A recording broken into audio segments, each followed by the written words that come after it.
বর্ষা আসে বর্ষা যায়, রাজধানীর জলাবদ্ধতার যে চিত্র তার যেন কোনো পরিবর্তন নেই। বছর ঘুরে একই সমস্যার মুখোমুখি হতে হয় নগরবাসীকে। অফিসগামী শিক্ষার্থী কিংবা খেটে খাওয়া যারা মানুষ রয়েছেন সবাইকে গুনতে হয় ভোগান্তির মাসুল।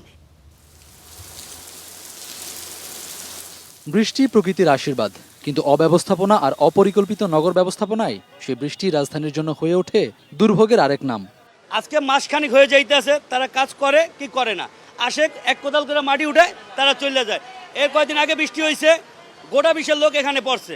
হ্যাঁ, যে কোনো মুহূর্তে এটা অ্যাক্সিডেন্ট হতে পারে। আমরা চাই যে এই জিনিসটা, যে সমস্যা আমি করলাম, এমন কারোর যেন না হয়। একটু ভারী বৃষ্টি হলেই রাজধানীর অনেক সড়ক পরিণত হয় অস্থায়ী জলাশয়ে।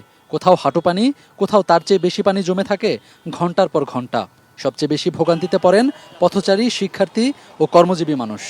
মাত্র বৃষ্টি হচ্ছে 30 থেকে 35 মিনিট, এর মধ্যে যদি ঢাকা সিটিটা ডুবে যায় তাহলে ঢাকা সিটি বলার কোনো দরকার নাই।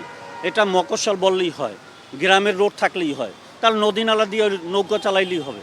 হলে তো এই এলাকা পুরো ডুবেই যায়, এর সচরাচর সবাই জানে। তো এখন আমরাও ভুগছি, কিছু করার নাই। সব খাল বন্ধ করে দিয়ে তিলোত্তমা শহর করে 1 ঘন্টার বৃষ্টি তা ঢাকা শহর সহ্য করতে পারে না। জলাবদ্ধতার সঙ্গে বাড়ে নগরবাসীর দুর্ভোগ। পানি জমে থাকায় ধীরগতি হয়ে পড়ে যান চলাচল, তৈরি হয় দীর্ঘ যানজট। বৃষ্টির দিনে রাজধানীর ব্যস্ত সড়কগুলো যেন পরিণত হয় স্থবির নগরের প্রতিচ্ছবিতে।